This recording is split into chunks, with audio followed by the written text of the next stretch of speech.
Hey,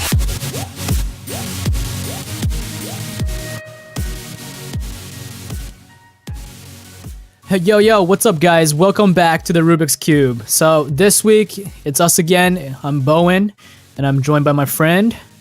Hello, my name is Fai. What's up? So we're your co-hosts, if this is your first time here. I am... Well, I mean, we're both anime nerds. We both love anime. But we're a little bit different. Like, I am more of a new age newcomer to anime, whereas Fai is like... He's all up in it, right? All up in it for a very long time. So like, it's kind of like dubs versus subs right now. That's how I explain it. Dubs versus subs. That's I'm a poser versus the real hardcore motherfuckers. I always wondered about what these people feel when they're doing the dubs. Like they read it, they have to say "Oni-chan." Brother, I want to fuck you in the butt, brother. Like, no. Yeah, man. When Actually, you're you know what? The dub for like hentai will be the worst thing. Oh, dude. I can't. Yeah, dude. Oh, these tentacles, they feel so great. What the Stop. I don't like this. Why are we starting with this one? Anyways, let's continue. Yeah, so welcome to the podcast. Yeah. Welcome to the podcast. It is not a hentai podcast, but it is an anime podcast. Maybe we'll do one episode on hentai later. But whatever. Boku my pickle. Yeah, but yeah, no, that's a hell of a one to start with, dude. Did you get it? Boku my pickle. Oh, shut up. Okay, sit down. Go sit down. You don't get to talk for like the next 2 seconds. Oh god. There's a lot of little pickles in that anime if you've ever seen it. Oh, dude. Oh, I'm so done. Yeah, dude. Yeah, Boku my pickle. God damn, I can't get it on my head anymore. All right, well, what's up? Welcome to our podcast. So yeah, now you know what kind of people we're like. I hope you've stayed and didn't exit the podcast yet. Yeah. Hold on, let me grab a beer. Okay, you grab a beer. I'll talk to the audience. But anyways, this week we are going to be doing a in-depth review of GTO, Great Teacher Onizuka. Now, this is one of it's a really old anime, but it's one of my favorites when I was in high school. It just really speaks out to, I think, students who might be having a hard time, which, I mean, I was when I was in high school. Especially when you're dealing with like shitty teachers or, whatever it is. Or you think the school system is stupid. I've ranted a little bit. So much more prevalent about like to the Asian countries. Oh my god, in Hong Kong so bad. China, Singapore, and Korea, Japan is so bad. You have no idea. I can imagine. I just had to write because I'm a teacher at a learning center. I had to write a recommendation for a student going to kindergarten. Wow. Going to kindergarten, Really? You need a resume. You need all the classes you've been to and some recommendation letters from teachers, and then you can get to a better school. It's so bad. Oh my goodness. Anyways, by the way, Fai is a English teacher in Hong Kong right now. Yeah. So we got someone with real insight on the panel today. About teaching. Because Great Teacher Onizuka, I mean, it's about a guy who wants to be the greatest teacher ever, and obviously, I mean, with the anime about that, there's going to be points where it's talking about teaching and what's wrong with kind of like the school system right now, and how a lot of like really intelligent people fall through the cracks. And I think if you can relate to that, or whatever it is, then you'll love this anime, because I think that's one of the bigger things. But before we get into it, because we're going to go into like a whole review, right? But before we get into it, we have for you a quick update, okay?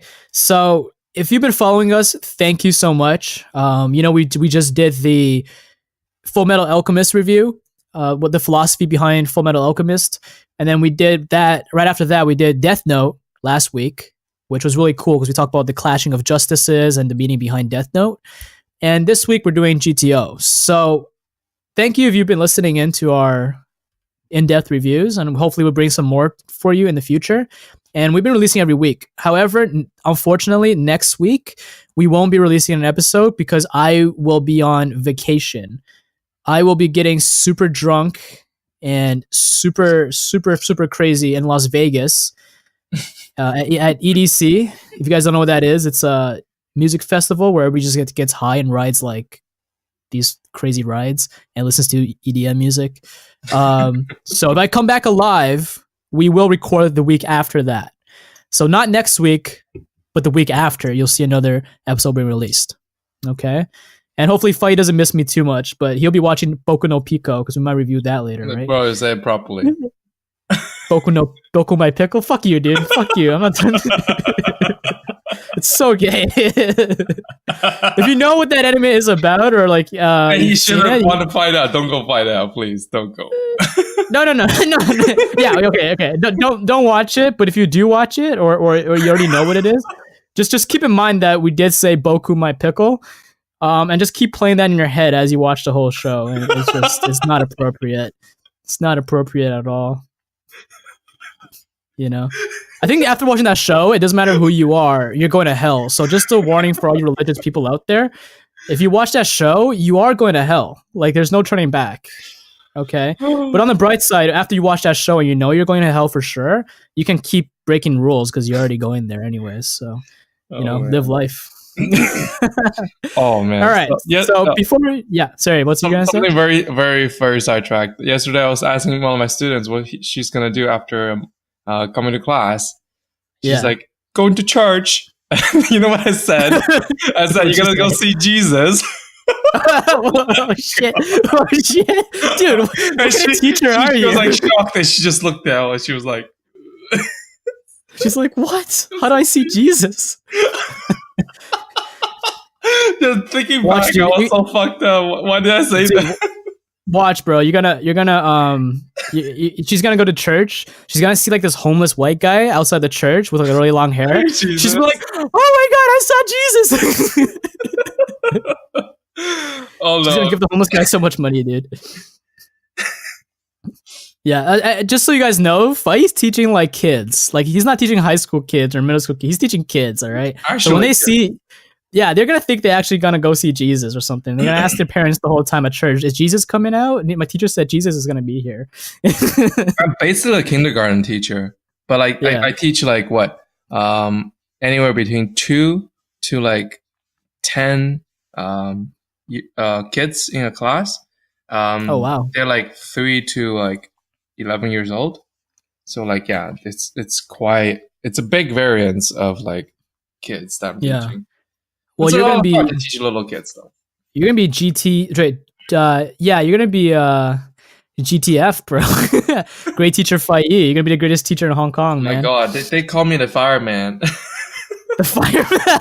What the fuck? Is it because I can't pronounce your name or something? No. When I first started teaching, I always get the students call me Mr. Fire. And so that's Mr. Like, Fire. And then it's so awesome. Funny because like parents bring this kid in, they like, and then the kid's like, Mr. Fire. I was just like, I'm like, it's Fireman. It's Fireman. That sounds pretty awesome. And then the mom just looks at me, is like, fire. Yeah, like why fire? You're like, it's so funny. Like when the kids are all lined up coming to the learning center, and like there's like grandmas and stuff. And then like I walk by and all the students like, Mr. Fire! I was just like... Do they say it in Chinese or do they say it in like English? In like English. Mr. Fire? And then all the grandmas look at me and then they're like, what? Fire? What's fire? Like, they speak a little English too, right? Like their grandmas and stuff? A little bit, maybe. Okay, so they're like, fire. Fire festival? What? It's so funny. Some of the kids, so funny. Yeah. Anyways, let's continue. Sorry, sidetracked. Yeah, well, I mean, I just continuing. Sorry, I want to touch back on your last story about I feel like you're. I mean, it's not that bad. Like I think you're a great teacher, Fai. Like you really care about kids and everything. Oh, I love these kids. Like if there's a reason that I will stay is most likely for the kids. Just like there's one of 2 kids that I really like. They're like 3-4 years old, and I would just love to teach them to go from what they are now to be able to teach them to read. I have done that for a few kids already. I have taught them through like phonics, how to blend, and then teaching them to read. it's such a great feeling because you basically taught them something that they will do for the rest of their life. It's like That's amazing. you feel really, really accomplished. Like I teach these kids like A, B, C, D, and then I tell you to them A is for apple, B is for ball, C is for cat, and then like everything. Phonetics is super important, I think. To phonetics very, very important. Yeah, absolutely. And then like, anyways, enough talking about. Oh, sorry. Yeah.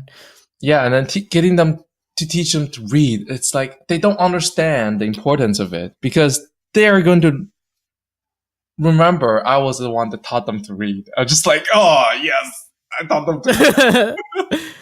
Anyways, I think enough talking about kids. If we talk about kids anymore, we might come off as pedophiles. If we especially talk about kids after we talk about Boku no Pickle, like, come on, man. I actually never watched it, eh? Yeah, no, me neither. I just heard the plot and I'm like, I've never seen that. It's like when you hear the plot of what Two Girls One Cup or like One Man One Jar. You're like, I don't want to. I'm not interested. I don't care if it won an Oscar. I'm not interested. I remember some really naughty student in our high school like showed it in like Talking class. Me?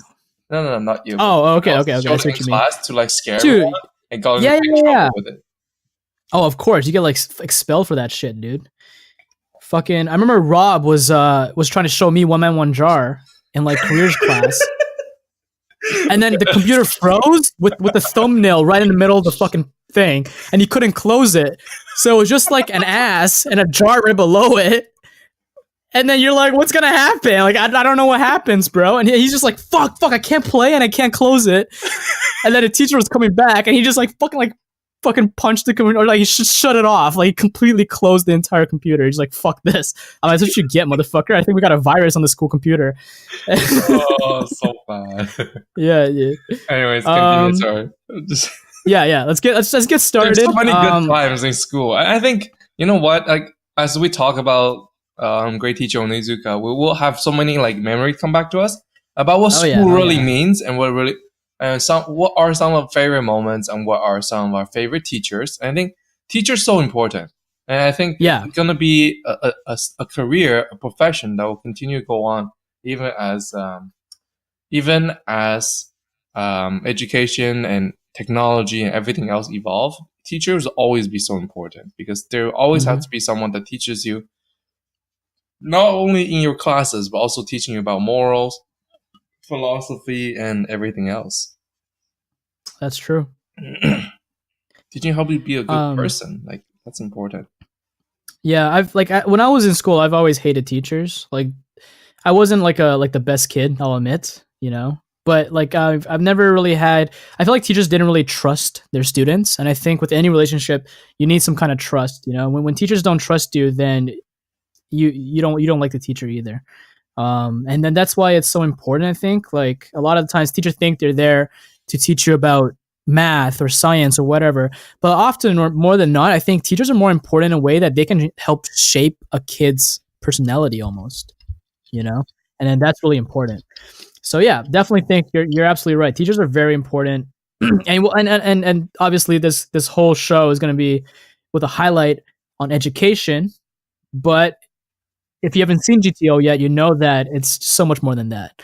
Okay, so to start off, we got anime news of the week. We only got one for you this week, so it'll be quick and short, and then we'll jump right into GTO. So here we go. Welcome to Anime News with the Rubik's Cube. What's up, guys? It's your boy, Bowen. Hey, guys. So this week, we have a new Death Note one-shot has been announced and is coming back this year, anytime between July and August.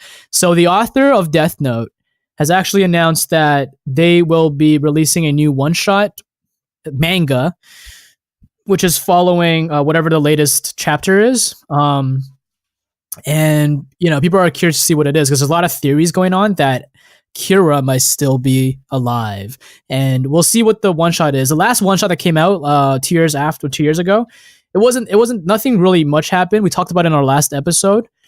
So we're curious to see what the new chapter is going to be. Some people even think that they might reboot Death Note based on how the one-shot does. And I think if they do that, that would be pretty fucking cool. Because I think there's so much more they could have built on because the story was so intriguing. I just think that if they don't have Light Yagami in the one shot or in the new series, it's not the same Death Note. I think Light really defined what Death Note was. Oh, for sure, 100%, 100%. It's really hard to come back if you don't have Light. You know, it's like Code Geass without Lelouch. Yeah, it's Kokias without Lelouch. Yeah, it's just you can have anyone else, but if you don't have Lelouch, it's not the same. Anyways. Yeah. Sorry, I call him Ledouche because he's a. I don't like him. Yeah, we'll do a Code Geass review some other time. Because now, another thing is another piece of news. Code Geass is on Netflix. Oh yeah, I just added that last one in, but yeah, it's on Netflix. The seasons 1 and 2.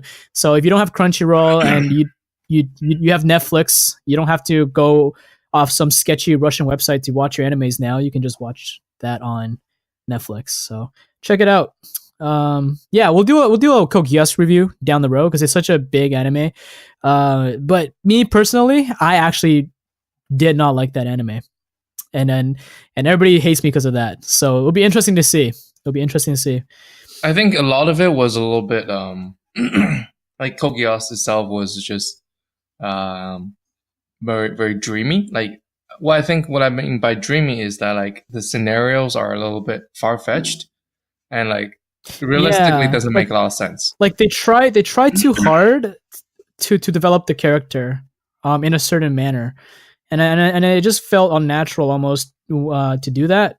It's like they were trying so hard to push your view on this character to the point where it's like you kind of predict that something else is going to happen the opposite way, and that's exactly what happened. So yeah, anyways, it might just be me, but yeah, I'll probably rewatch it, see what my new thoughts are, but it'll be interesting to see us talk about that because I know Fai, that was one of your favorite animes. You showed it to me, and then I was like, continue to be one of my top 3. So I think it was mostly for a few things, like the in terms of love and what love really means, how love is expressed in the world, what it really means to continue, like what how do you end the cycle of hatred, and these broad very topics. But the plot line was well developed, but I don't think characters, like some of the characters were very one-dimensional. Yeah, very one-dimensional characters. That's a good word. Yeah. Anyways, yeah. Speaking of that, dude, you seem to really value the lesson, like love in animes and TV shows. I think everything we review, you really look about the love aspect, eh? Yeah, because that's just something I really enjoy. And being a single, maybe being a only child, love is something I find important. That's really good. Because like for me, like I have the same kind of tendency, but not. But you're only child too, so yeah, but not for love though. I actually have like there's animes that I really like that criticizes society. Like any anime that criticizes an institution that I think is faulty, I really like it, and that's why GTO was one of my favorite animes in high school because it criticized the teaching system, and I was like, yeah, fuck the teaching system. Yeah. So that's why I really loved it. Anyway, so let's jump right into the review, right? All right. So if you haven't seen GTO, go see it now before you listen to this review because there will be spoilers. If you don't care about spoilers, it doesn't matter. But we will be talking about some of the scenes and some of the key interesting plots that happen in this show. So yeah, feel free. Just to clarify, if anyone has watched it, there is about 5 or 6 different versions of Great Teacher Onizuka. That's true. There's I think 2 anime adaptations and 3 live actions. And there could be more, so be careful. So we're really talking about the anime one, the one with 40 plus episodes. We're gonna be talking about canon, which is like the anime. And I even read the manga first, so a lot of my memory is based off the manga. But the anime was an adaptation of the manga, right? So it's pretty close. And actually, in rare occurrence, the anime was quite good. Yeah. It was quite good. And it was really good, yeah. It really did justice to the manga, I think, to the source material as well. So I really applaud for that one. That was really good. I showed the anime actually version to some of my friends, and to this day, they live by the code of GTO. And did you show me GTO or something? I think I did. I showed it to you. Yeah, you showed it to me. I loved it. I showed you the manga though. I showed Tom the anime. Or did I show you the anime? I can't remember. Maybe, but I didn't. I watched the anime. Okay, awesome. Yeah, so that was probably like one of my favorite shows in high school at the time, and it still is today. I think it's still in my top 5 animes of all time. Yeah, so we're gonna jump into it, and spoilers alert. But if you don't care about spoilers, stay tuned. So, anyways, GTO, we're finally here. Like we've been talking about before, it's a show about a 22-year-old virgin who is an ex-biker gang member, right?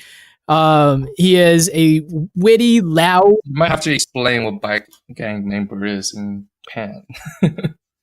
Well, I mean, he's pretty much an ex-mafia member. Yeah, Yakuza, he's a biker gang, loud bicycles, and they throw shit at you and beat you up with metal bats. That's what he is. Okay, so he's already a person who's like not he's a delinquent. He's not a person who's like respected in society, especially in the Japanese society where they respect where your status and your jobs are so much, right? He's a violent, he's loud, and he's super perverted. But his goal in the whole show is to become the greatest teacher in Japan. Anyways, the manga, I mean the anime is it's ridiculously funny. It's got great dramatic moments, and the plot is really, really, really wonderful because you get like the feels from the really tender moments as well. So it's got like the outrageously funny, crude stuff, all the way down to like really intricate plots that will make you like cry, you know? And it's all balanced really well into the show, I think. Yeah, it starts off feeling more like a comedy, and the humor is great. Don't get me wrong. That's one of my favorite parts of the show. It really delivers the humor very, very naturally. It made me laugh so much. And part of the reason is because of Onizuka, our protagonist. I mean, just think about it. You're like thinking, what the fuck is this main character, right? Like he's an ex-biker bike gang member. He's super perverted, and the only reason why he started doing teaching is because he wants to get a girlfriend, and he wants to do that by picking up high school chicks. Right? So like I think he's 27 or 28 years old. It was so funny. Like you're like, I'm 27-year-old, single. Yeah. Yeah, like he I think it was the moment where in the first episode he was trying to pick up this hot girl, and then he lost the hot girl to a old ass man who apparently is a teacher. She's like, "Sensei," and then he just looks out the window and then he sees them walking away, and he's just like, "Fuck this! I'm gonna become a teacher. I'm gonna get all the bitches." So yeah, you're probably thinking, "What the fuck? Like, how is this guy a teacher?" Like, he's like the worst candidate. If you put him in an interview with a bunch of people, he's probably the worst candidate to be a teacher, right? But throughout the show, you see that it slowly reveals that he's a real good person. He's a real man. And then he really teaches the audience that, you know what, it's not a qualification that makes a teacher a good teacher. Exactly. It's really about what, if, you know, it's about what's inside their heart. It's about how to communicate to the kids. Yeah. It's like, you know, sometimes kids actually learn more at home. What the teachers are really teaching is trying to engage the students onto the topic and get them interested, right? Yeah. And that's something that this show really shows and demonstrates. Exactly. Well, you see that he has like he actually has on top of all the exterior stuff, on the inside, he has a really big heart. He has a very strict code of honor that always comes before his desires. Even though he's perverted, you know, whatever, he always stops himself last minute if it's morally wrong. And he's one of the most likable characters in anime. You know, like his personality is just so great. His faults makes him come off as human. For sure. Right? Like he doesn't try to embrace. I mean, he embraces all of his faults, all of his, his perviness, his violentness, his outrageousness, and he doesn't try to hide any of it. He doesn't try to pretend to be honorable. But on the inside, he truly is honorable, and he has a great sense of justice and morality, and he cares about his students. And that makes him very respectable, I think, is someone who's not a hypocrite, someone who doesn't try to pretend to be whatever, but he truly is on the inside despite his faults, you know? And it's just great character writing. You know, you can see some of the examples, like he's very similar to like some of the other anime characters that people love so much, like Luffy, right? And just people who are whatever, you know? Very laid back, but have a very, very strong personal code. And you can see that in actually one of the scenes in the opening episode. We actually see that he doesn't take bullshit at all. That's one of his codes. And he'll stop at nothing to teach his students a lesson, even if it means he has to break multiple laws doing it. Right? So in the first sequence, when he becomes in charge of one of the worst class full of delinquents as a substitute teacher, it's the worst. Like the students try to blackmail him by framing him, right? Do you remember that? Yeah. The students actually try to blackmail him, but instead of being like so dramatic, but it is. Instead of instead of being like, screw the kids, whatever, I'm gonna quit my job. These kids are not worth teaching. He tracks them down, okay, with his biker gang, and he decides to teach the kids a lesson by using mafia torture tactics on them. So he like hangs them upside down and like does like water torture to them, like fucking in the local park. Yeah.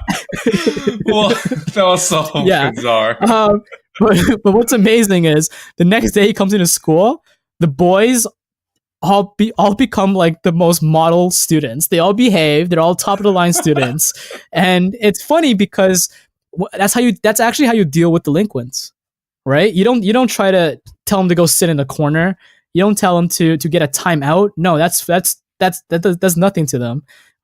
For delinquents, you actually gotta show them who's boss, and that's by beating them up almost, and that's why he was able to get to those kids. Just like in the mafia, when you have a new guy come in, you do your hazing where you beat him up, or like everybody I don't know, whatever your initiation is, right? You got to do something to prove yourself, and learn to respect your bosses and the people who are above you. And because he so happens to have that experience of dealing with delinquents, he changes all the kids by using mafia tactics, and they become like the best class in the school almost. Every time he goes to school, they're all sitting there. They're all like, "Yes, teacher. No, teacher. Have a good day, teacher." And they'll all bow to him and shit. And then later on, like as he's finishing his sub job, the other teachers are saying that like Onizuka actually saved the future of those kids from going to prison. Like they were like so sure all those kids were going to go to prison, but he like switched them around and everything. So like if you're a delinquent, it's interesting that like you say that, because I have like sometimes I have students that comes in and basically you can tell that they never had like rules in their life because they're so like so what is it called? They don't really follow the rules. They don't know how to properly behave.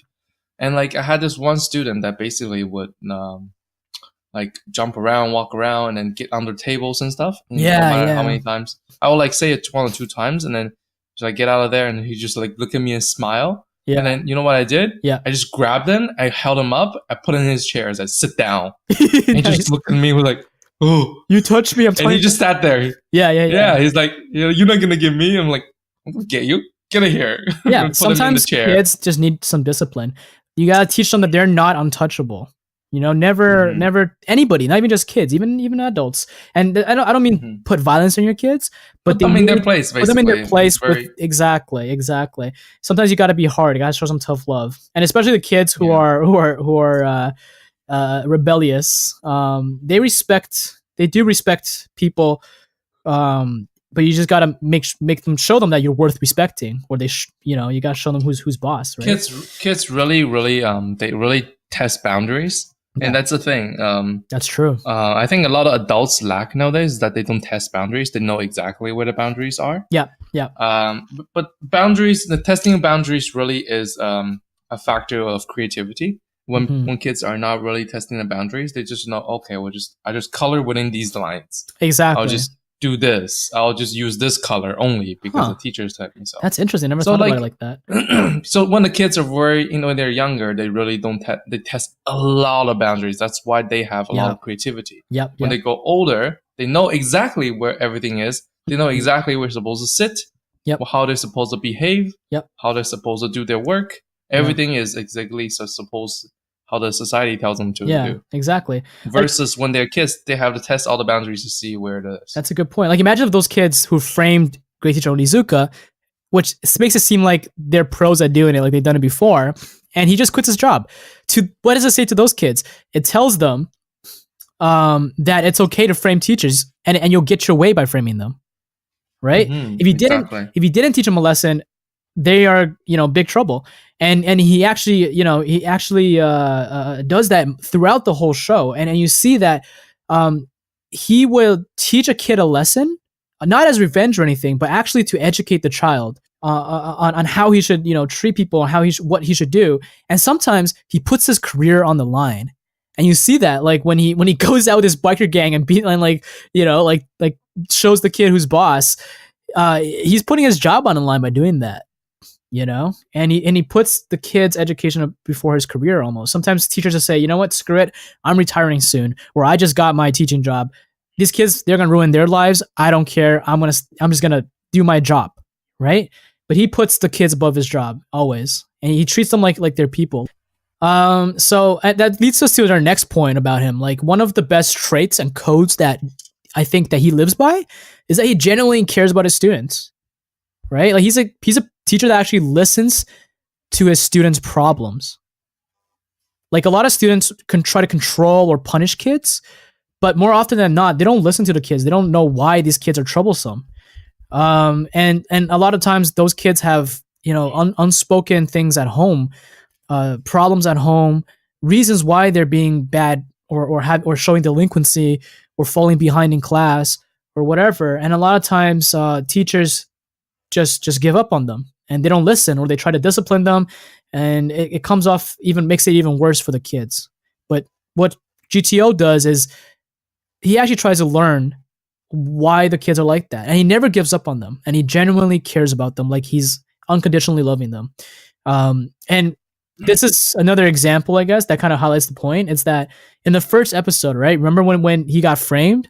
Oh yeah. So that girl, like, I thought her name was Nana or Nani Kora. Nani. Nani. Oh my god, Shinderu. Nani. Shinderu.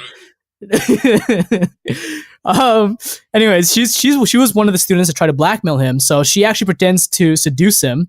He takes him back to his house, or convinces him to take her back to his house, and then she takes her shirt off, and then at that time the boy's all barging with a camera and takes a photo of him, and then tries to frame him for being like a pedophile, basically, right? And then the funniest part was like, and that kind of shows his character. He was like, damn, I didn't even get to do anything yet, basically. He wasn't even afraid. He wasn't even upset about the picture.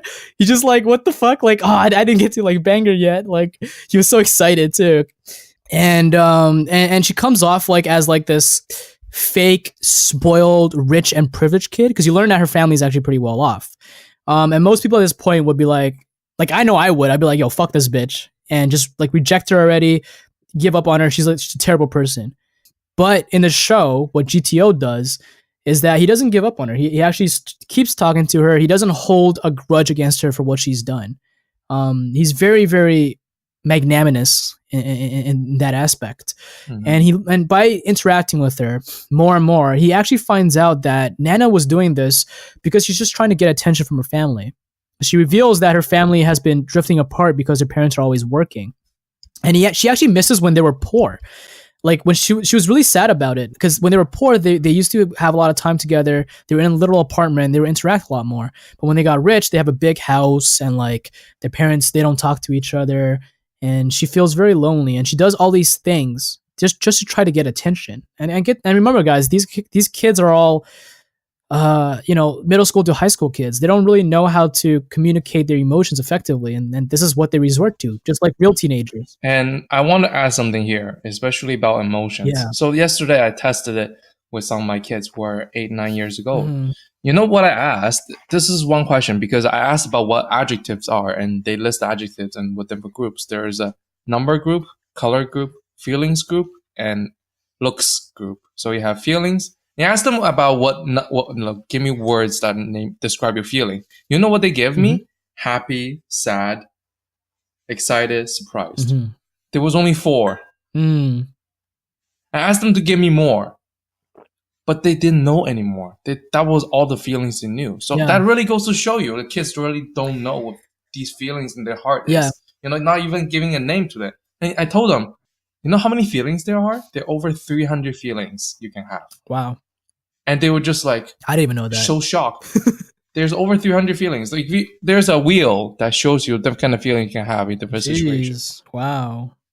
So like I can tell you, like there's a lot the kids are really missing, and That's true. they don't really understand what it feels inside. That's very true, especially like when you're a teenager, Yeah.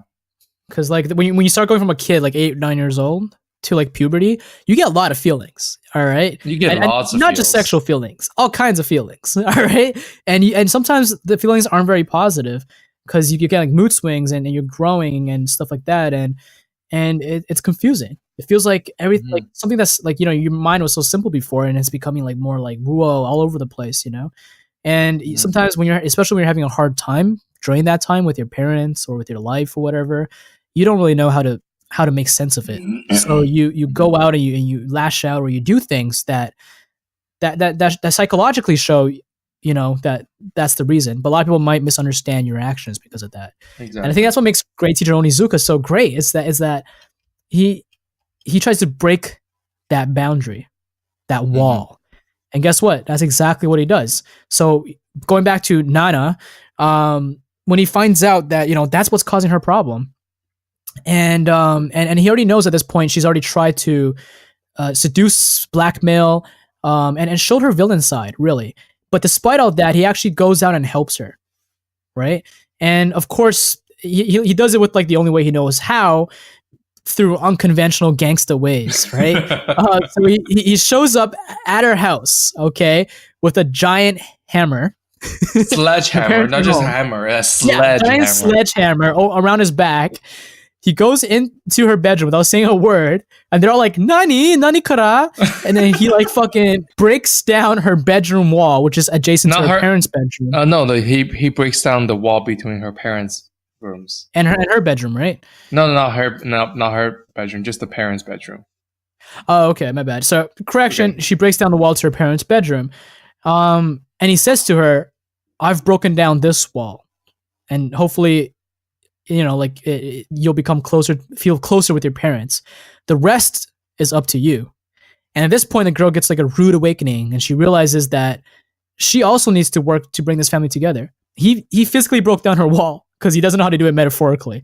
So it is a metaphorical because it's a show, but it's Onizuka. Everything's face value with him. So he goes in, he actually physically breaks the wall. But what he says to her after is really good. It's that the rest is up to you. That wall between you and your parents, it's up to you to break that down.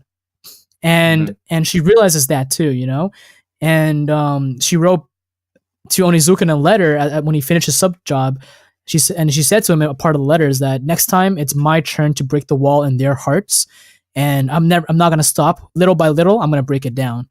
And instead of running away and doing delinquent acts to get their attention, she learns how to do it in a positive way, which is to try to bring her family together with love and, being at home and trying to enforce that togetherness as a family, right?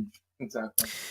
And that's exactly one of those things that shows that, that's so powerful. And it goes from comedy to him walking in the house with a fucking sledgehammer straight to one of like such a good, I guess, wholesome ending, And that was just the first episode. And really stating a good philosophical statement about, family, love, and how to, how money doesn't really mean everything. And really, it's these walls are very abstract things that is only there because you believe it's there. Exactly. And if you just took a hammer to it, it could just break easily. Yeah. And I really want to get on that is because like family, like in that girl's situation, it's actually quite common. It's very, very common, especially in an Asian country where parents are working really hard to make sure the family is well off. So they want to get good jobs, and then kids are not taken care of. And, kids really don't need that much more. They don't need all the money. They don't need to go to really good school. Yeah. They don't need everything, like all these expensive sushi that she was like getting. Oh, yeah. And like, she doesn't need all that. She just wanted her parents to be happy with her and them being together. And that's all she wanted. That's true. And I think that really goes to, explore and really help us understand what is really wrong of our society now. That's absolutely true. And I think the anime covers a lot of those points. It talks a lot about mental health, actually. Yeah. Almost in like indirectly, it talks about mental health because a lot of the delinquents, which is seemingly all the kids that he works with, all the delinquents, they each have their own backstory. And the thing is like before he came along, all the teachers dismissed the delinquents as the quote unquote delinquent class. Just being naughty, like just they're just being naughty. Yeah, and I'm sure like if you go to school, you have like those kind of classes too, where like or students or whatever it is. I don't know how your school's set up. We actually had when I was in elementary school, we actually had a class with just kids who are delinquents. Oh, they do that in Asian country, like right now in elementaries and kindergarten. It's like you have A to E. Yeah. Like A to E. Yeah. E is the like worst class. It's like all the bad kids going there. Now I think it's not a bad idea to do that. Because I think you need to teach. I think it's really good to teach the kids differently. Like kids who are ahead of the class, you teach them one way, and then you focus attention on the kids who are at the back of the class, right? Because if you put them all together in one class, like a giant class, the kids who are at the back actually fall behind even more. Because often there's studies that show that teachers focus only on the several good students, and they cater their curriculum around the good students, and they don't even care about the bad students. But if you divide like by level, it's actually good for the kids. But one thing I do not agree is setting them aside and saying that you are the bad class. Exactly. You know what I mean? I think there should never be that thing. And a lot of like at least in China or Asian countries, from what I've heard, people put up other people's marks. They rank kids. Oh yeah, they do that. Starting from like grade 1. Like what the fuck do you know in grade 1? Like apple and orange? Yeah, I used to get ranked all the time. The teacher was speaking from everyone who is number 1, number 2, number 3. Yeah. And I'll get so super sad if I can get like number 3 or above. Oh my god.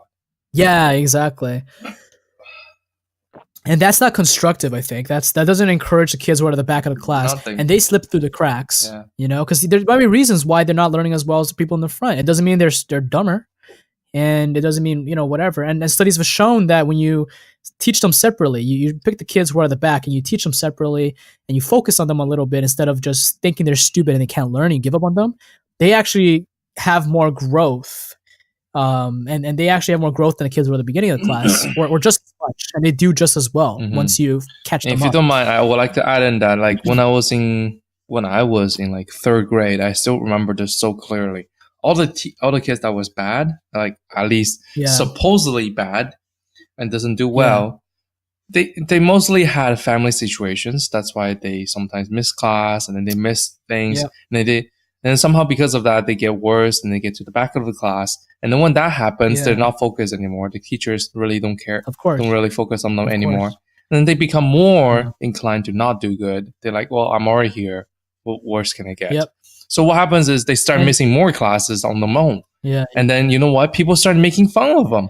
I still remember. I think I think kids at that age should not be doing that. But the kids start making fun of them, like, "Oh, you're smelly. You don't do well. You're stupid." Yeah, and then that's kind of. And the teacher obviously is not there because this is in the playground. So like they say these things to those kids, and it's like it's very, very, very bad. And I'm really against the segregation thing. Yeah. Exactly, because they're kids. You know, it should be your fault as a teacher who's not teaching the kid enough. It's never the kid's fault, right? And I think in Asian countries they don't really get that.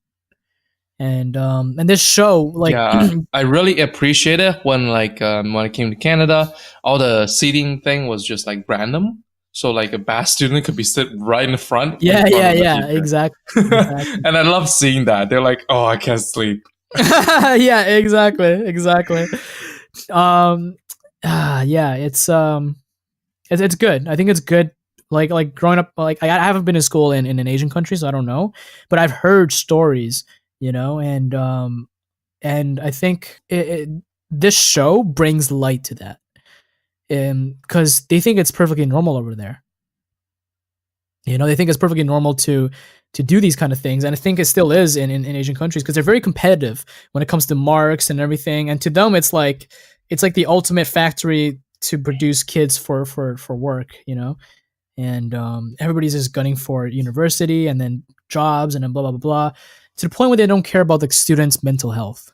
and that's very important. And you see that in the show that these kids all have mental issues, and this teacher, instead of giving up on the delinquent kids, he actually makes them better. He makes them come out of their delinquency almost, because he helps, or he tries to help fix those kind of issues, and he shows that he cares about them, and all that stuff, and that makes the kids like him. And when they like him and they respect him, they come to school and they do well.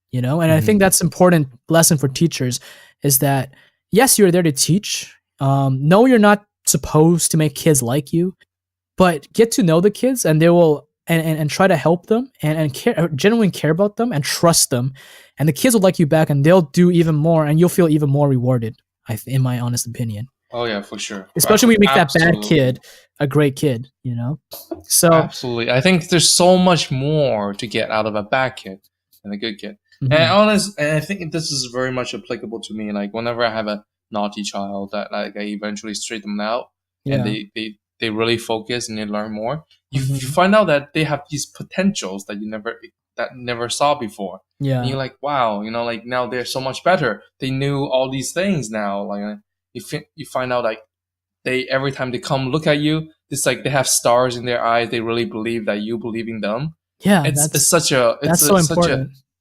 It is such a feeling that like empowers you. It's like it's like someone's counting on you. Yeah, to count on them.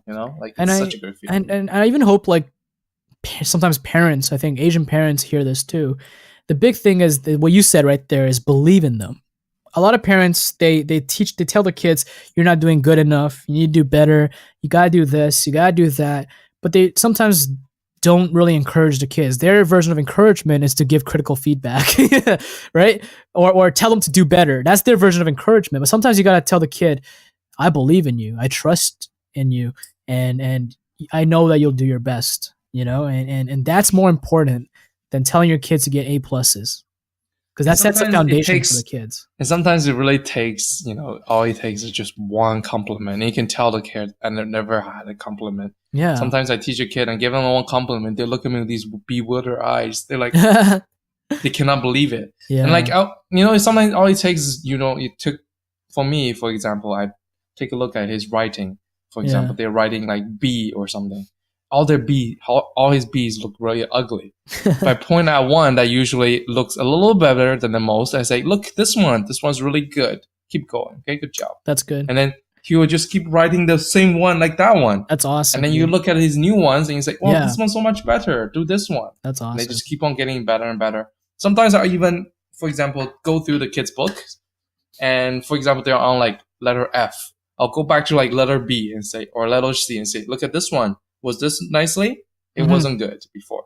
Now, if you look at your F, how does this look? They're like, wow, I've done so much better. Like you're just demonstrating to the kid how much they have improved and encourage them on top. And that's all it takes to really encourage the kids. Exactly. It's about focusing on the positivity. And I think in the show, the story, like in GTO, right? The story, it's really well written because it makes you feel the same kind of rewarded feeling that like the teacher feels almost.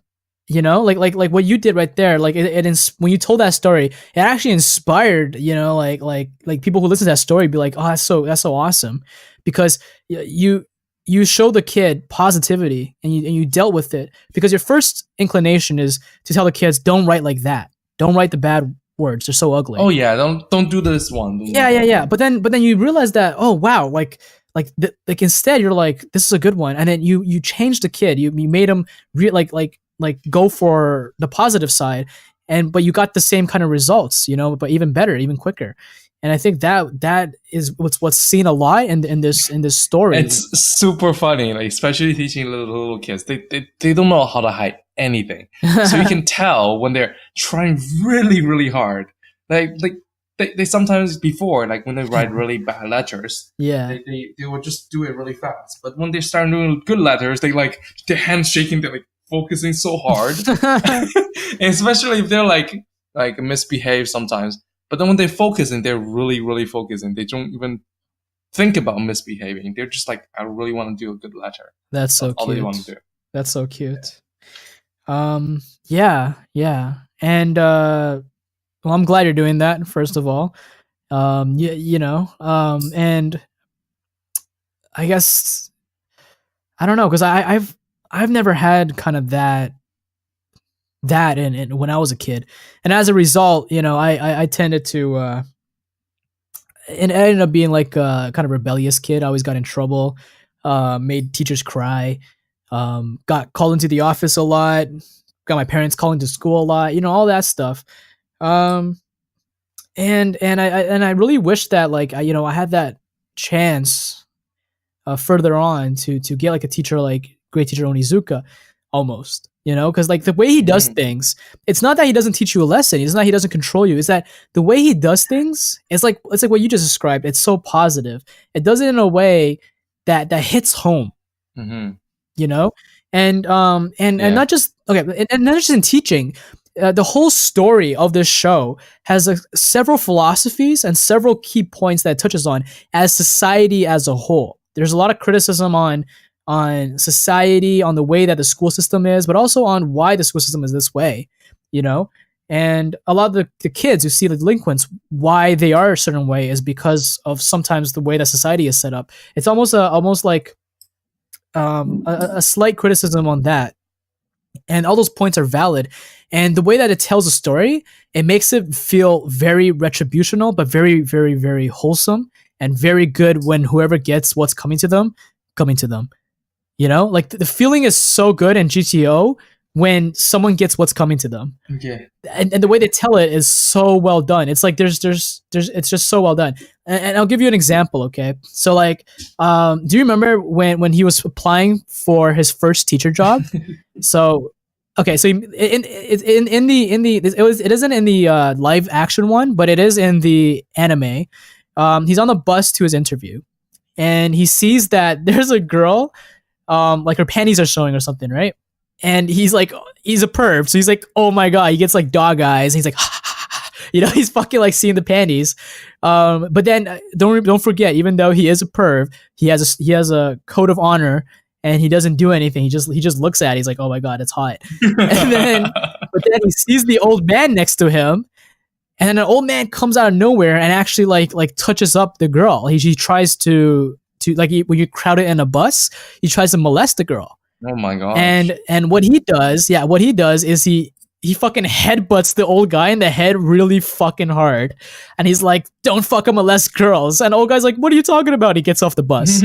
Okay, and then he goes into his interview afterwards, and guess what he sees? Oh, the guy. The old man that he headbutted is the vice principal of the school that he's interviewing for, and he's sitting right across from him. Yeah, and the old man's just like, there's no, like, literally, look on his face is like, there's no point for you to continue this interview anymore. And he's just like super depressed.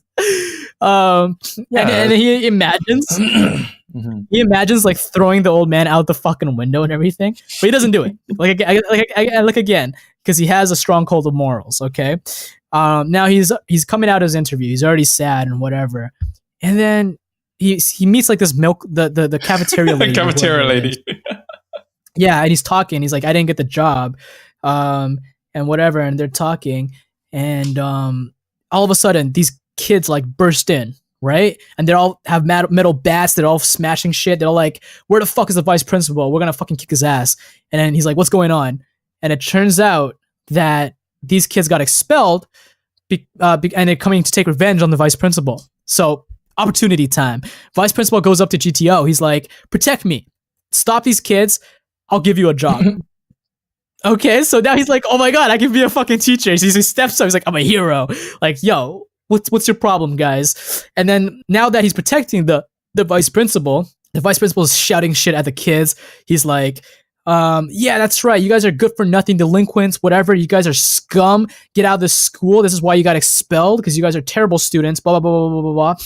And for GTO, or for Great Teacher Onizuka, he hates it when anybody calls anybody scum. Because when he was younger, he was called that, and that was what made him that way. Exactly. When he was younger, a teacher called him scum just because he couldn't learn well enough. But, like, and then he felt like these kids are human. They're kids. There's no reason why you would ever call your students scum. You're a teacher. You're supposed to make them better. By calling them scum, you're discriminating against them. So what he does, instead of helping the vice principal, he picks him up and he does a suplex on him and knocks him the fuck out. Yeah, but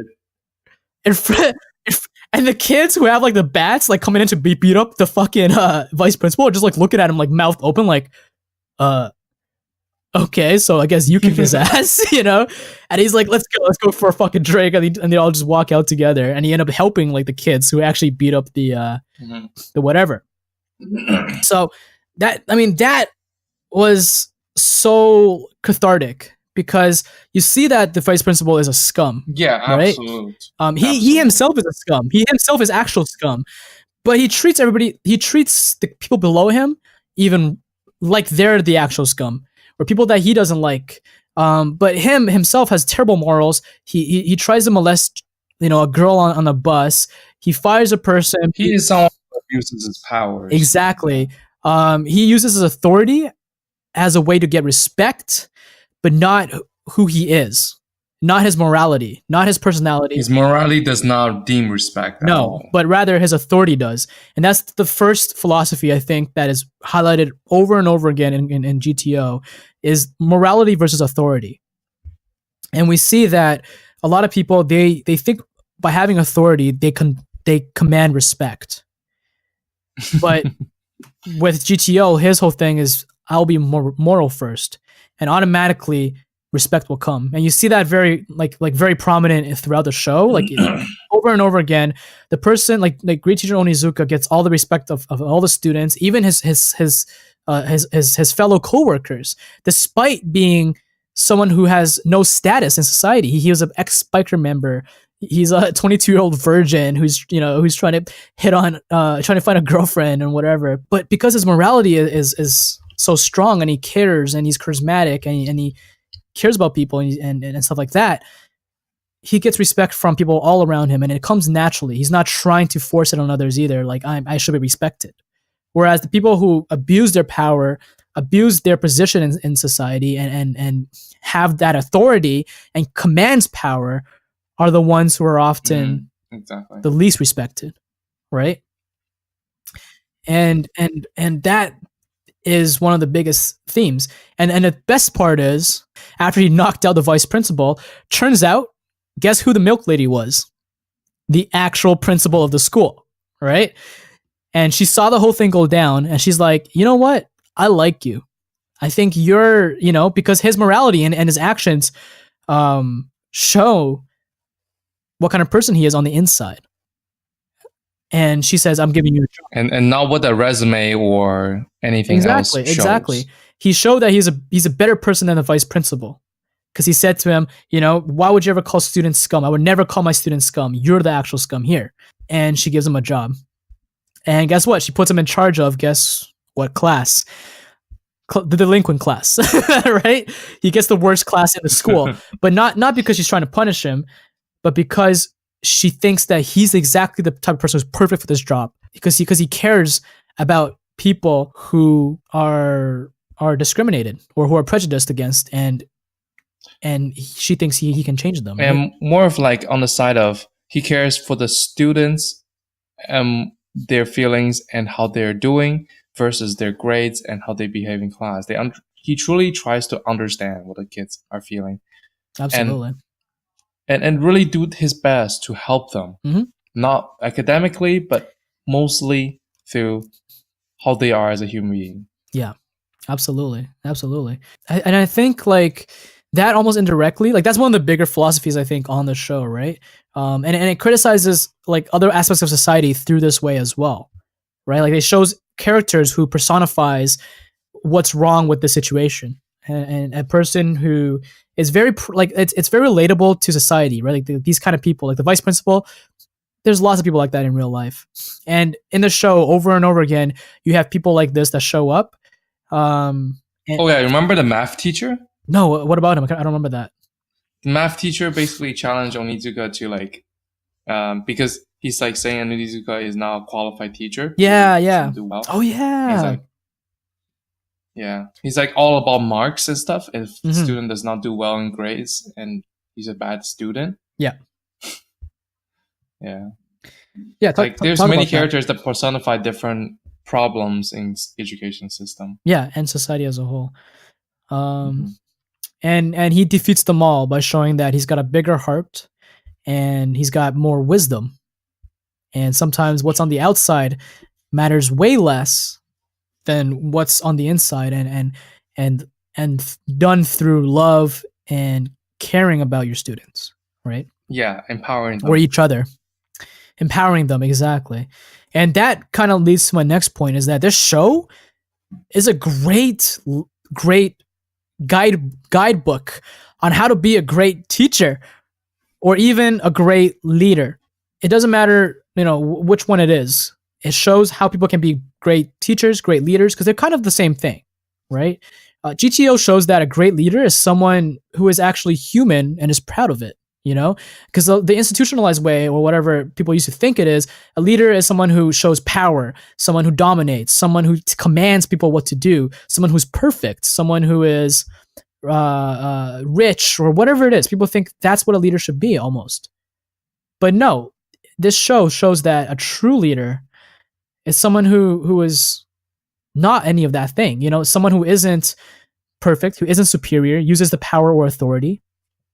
Even the way he deals with his delinquent students makes them realize he's just a bigger delinquent. Yeah. And they're scared of him. Right? But he also has on the inside this unrelenting kindness, support, and responsibility and protection for his students.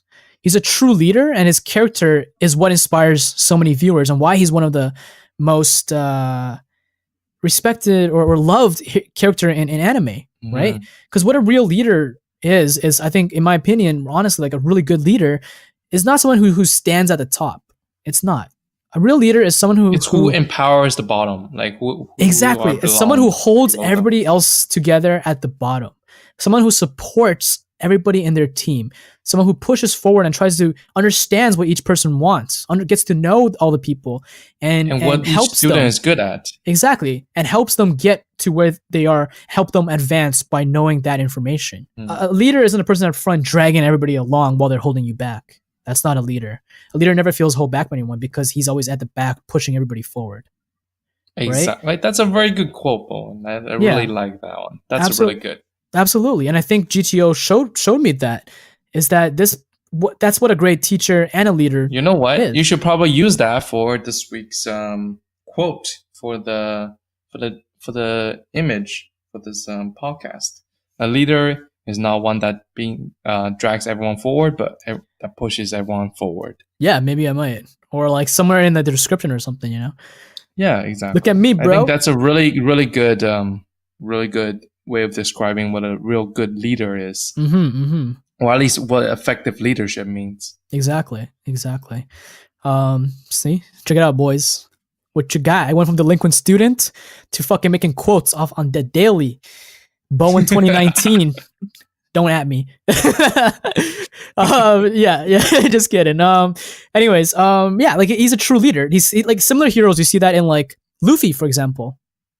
Right? For sure. And of course, like they still have their own abilities and they're really powerful, but the way he treats others is completely different. He's not condescending. They're his friends. It's exactly. They're his friends. He's not the superior. Yeah, exactly. And on top of that, GTO is someone that you want as a friend. He's loyal. He's unapologetic. Everything he says, it's at face value. He's not a snake. He won't stab you in the back. He's not a politician. He doesn't coax his words. He doesn't have ulterior motives. And on top of all, he doesn't look down on you because he wears his faults on his sleeve. It's all on the open. He doesn't hide his jealousy or his anger, or tries to one up someone later. He's just him. And that's why people look up to him, because he embraces all the parts that makes him human. And people feel relatable to him. He's on their level. Like you said, he's their friend, But you also don't want him as an enemy, right? He can protect you as well. Like you're gonna back up his friends as well, because he's a 2nd degree black belt ex-biker gang member, and he'll fuck you up. You see that he actually never loses a fight ever. He just kicks ass, bro.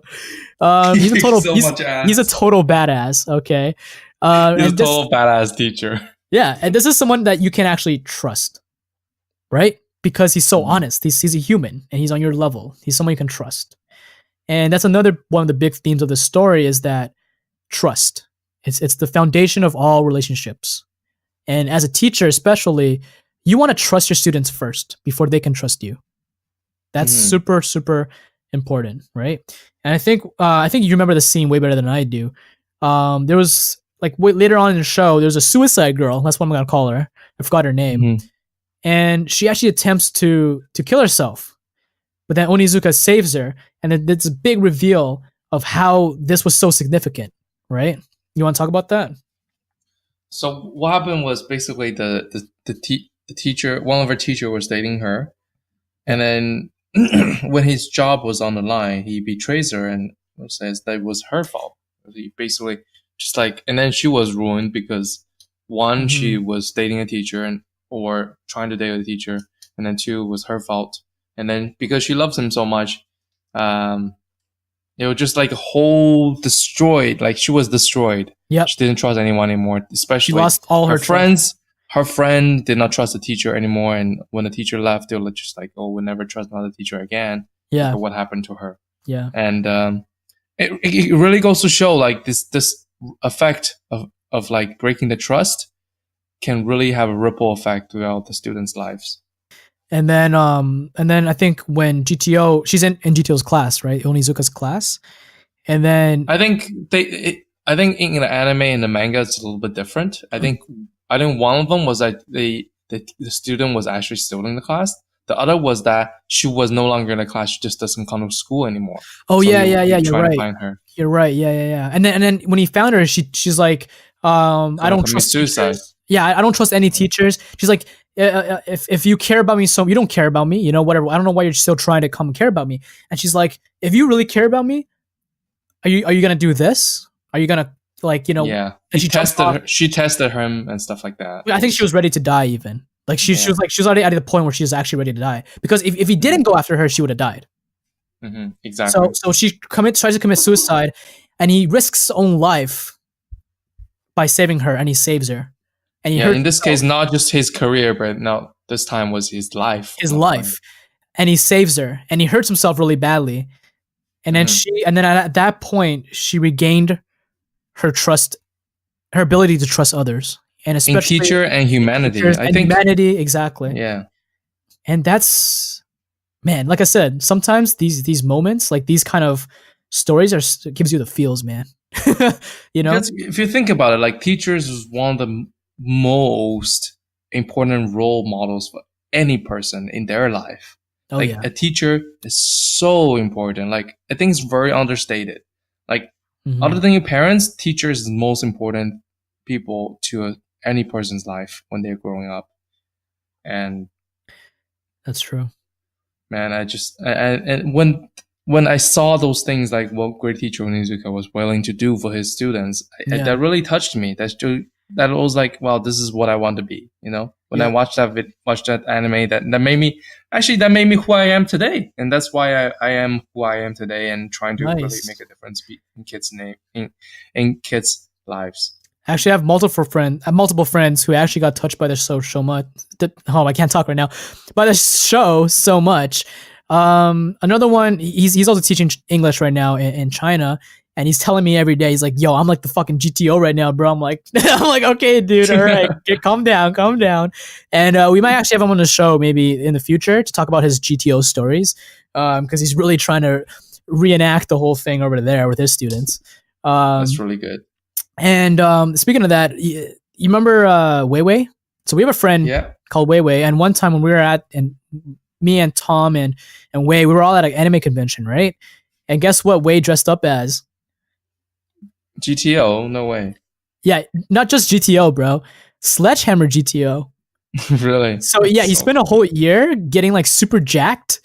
Like he was working out, he's getting super jacked, and he shows up at the convention with like a baggy pair of pants, no shirt, the Onizuka headband, and a giant paper mache sledgehammer.